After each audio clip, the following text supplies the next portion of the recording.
Okay, so to start, I want to ask because I went to middle school in Castaic, so we used to have our like eighth grade night at Magic Mountain. So I Oh, love the idea of having a grad night set at Disneyland, and so I wonder yes. for you is like the inspiration of having it set there as like their like final grad night altogether. Yeah, so I didn't experience this. I grew up in Connecticut, and my grad night was incredibly boring. It was called like casino night, but it was just like fake little like games and no real money. And it was just like very lame. And I kind of thought that's what everyone's grad night was. And then I moved to California and started hearing from people who live near Disneyland and are like, "Oh, do you not know what ours is?" And I was like, "Are you kidding me?" So it was more like truly wish fulfillment, where I was like, that sounds like the most fun thing to do ever.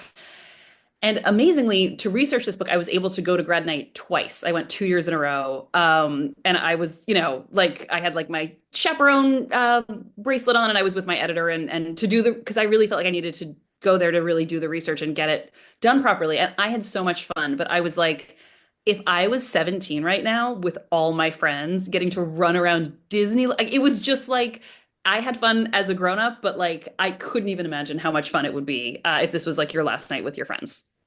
But I also love in the description of the book that it like calls out Cars Land as being like and I do think it's funny because that is also I have found like millennials love Cars Land because I love Cars Land. Like I go there and I'm like I'm yelling at the cars like that little car who yells for Lightning McQueen. But it is very like that specific area of Disneyland I think has this weird pull for so many people. Nostalgia. Yeah, like how did you navigate what parts of the park you wanted to include in the novel and like how you had to balance these actual characters and their stories versus Yeah. none of Well, that it was really fun because it was so cute because, people would like line up to get pictures, and it was like really cute to see these like 18-year-olds to like who were all so excited to like take a picture with Mater in his like graduation cap.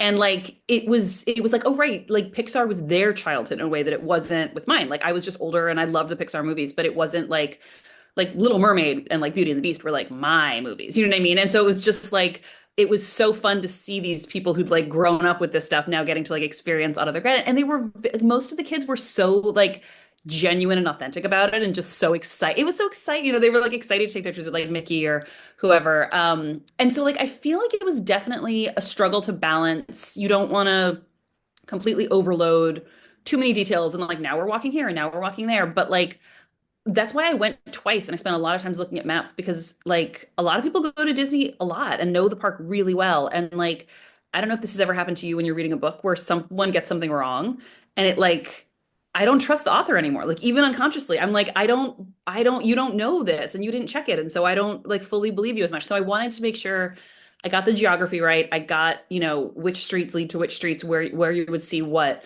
But then I feel like at some point you had to stop like getting so granular with it and more sort of focus on the story and the arcs and these characters and have this be like a really fun setting, but it couldn't dominate the story. So it was like I think it was a tricky balance over the course of the editorial process of like, how much do you include, how much do you leave off? But the thing that turned into like a big inspiration the first time my editor and I went, there was a band playing and it was like this band of these like cute British guys. And I was like, okay, there's now a band of cute British guys in this book. And it was just like one of those things. And that's like where the love interest is in this band. And so it was one of these things where like I don't think I ever would have come up with that on my own, but like going there and seeing it, like I was like, oh no, this is definitely a part of the story. So it was like a really fun thing to like go see it, experience it, and then like use parts of it for the book itself. Yeah, I want to talk about that, but first I want to say it was so funny because you said, do you ever read something and then you don't trust the author because they got it Yeah. wrong? And I found like I moved when we were like I was like 15. I was 10 to 15. I went to Oh Disney no. time though, but it is ingrained in my head. I go to Disney, I can still lead you You where know it. Yeah. it's interesting that you say that because it's like, well, yeah, I know how like I can do it in Disney World too because it's a similar park. Mhm. But you have to kind of have that knowledge, otherwise it's your audience is going to be like, no, you have to go through Tomorrowland to get to. Exactly, exactly. And I feel like there's like I read a book once where like someone wrote it who wasn't from Los Angeles, and that's where I live, and it was just little things were wrong, but it was like enough that I was like, I don't believe this character. Like because you don't understand what it is to live here. Like they were like we're listening to the rain on the roof. And I was like, what rain? Like it was just like there were just like a little enough of a little things that I was like, this is just not the way the world is. Yeah. So I tried to, obviously my first book with Disney, Gradchanted, was also set partially at Disneyland. And so I really do. My friends don't believe me. They're like, you're just going to Disneyland. Don't call it work. And I'm like, no, it is. I have to get it right. Because I promise, I'm also just going to Galaxy's Edge for the moment. Um, but I wanted to ask about, obviously you explained where the love interest came in and Mhm. from actually going and seeing that band. Yeah. But when you have something like these two friends who are so close, who are like fighting within this book, Mhm. what for you, like how much did you pull from seeing those kids experience Disneyland Mhm. versus like what you had originally planned going into the novel? I think that was always a little bit of the plan. The main character of Gradchanted, Cass, has been moving a lot throughout her entire life because her dads have a house flipping business, and so she's always been in a new place, and she's kind of discovered wrongly, but it's the way she's been coping that sort of like she likes to make a clean break and not say goodbye and just move on. And so I always liked the idea of she thinks she's got this all figured out, and then she goes to grad night and thinks it's going to be the best night ever, and then is confronted with a lot of these other people that she's left behind because they're all at grad night too. And I was like, that's really fun. And what's even more fun is to put her in a time loop where she can't get out. And so it's like I like the idea of this person who's always been able to go and flee and get out, suddenly be stuck somewhere and be like trapped in this loop where she has to figure out her own stuff. And I also I liked the idea of this night she thinks is going to be the best night ever, and then reliving it like over and over and over and over again. Because it feels like the dream. It's like, oh, I just could keep going to Disneyland forever. And then it's like, well, but at some point she wants to move forward. But the big inspiration was seeing how many different kids were from so many different places. Like a lot of people like wear their school sweatshirts and doing the research that like some people fly from other states. Like there's like a whole bunch of people like will come from Mexico, people will come from Las Vegas, like it's like a really sort of international national thing. And so I was like, oh, that would be fun if you think like you're home free with all these people you've ghosted and then suddenly everyone's showing up and being like, hi. And so that was a lot of fun. Yeah, and I wanted to ask as just like a fun thing because I do like that it's a time loop and it is Groundhog Day happened like Mhm.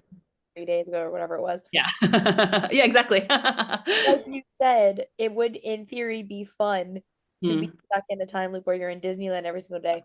But do you have something for yourself that you're like, oh, this would have been like I would love to relive this over and over and over again, Yes. full well knowing that by the end of it you're like, no, I want to be out of this. I don't want to do it anymore.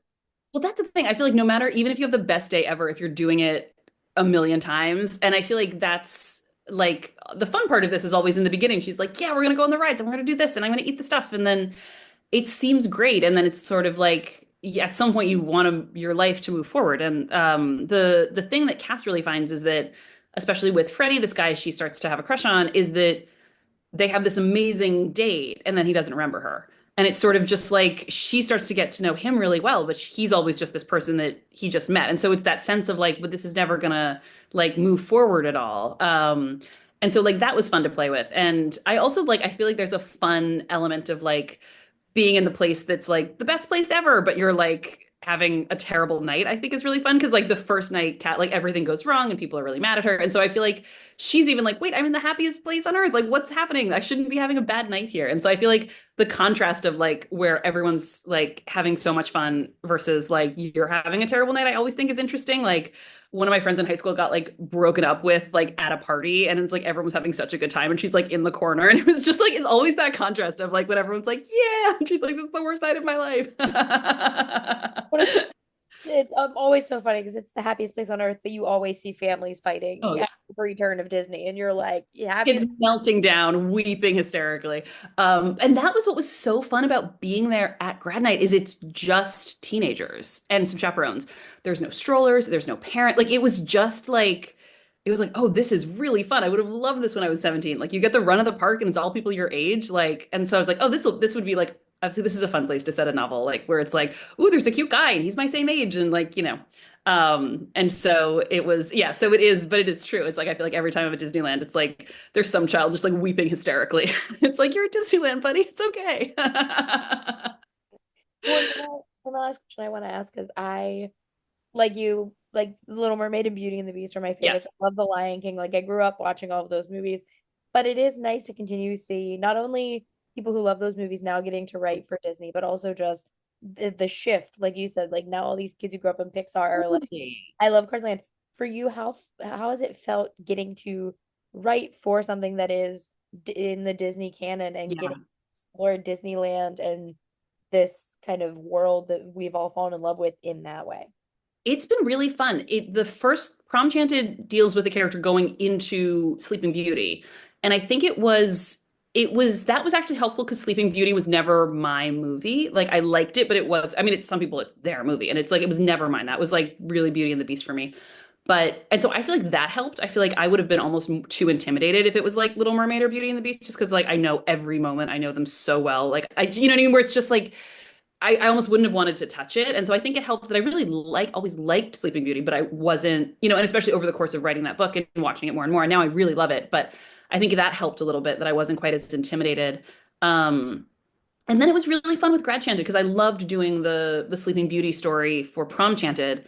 But you really are sort of limited by like, the confines of that story and the world and it was fun to sort of have a different story that's not based on any properties, but just have it at the park. And I thought that was really fun because you get to sort of like pull in a lot of the Disney magic, but you're not like confined to a different narrative or a prescribed set of characters. And so that was a lot of fun.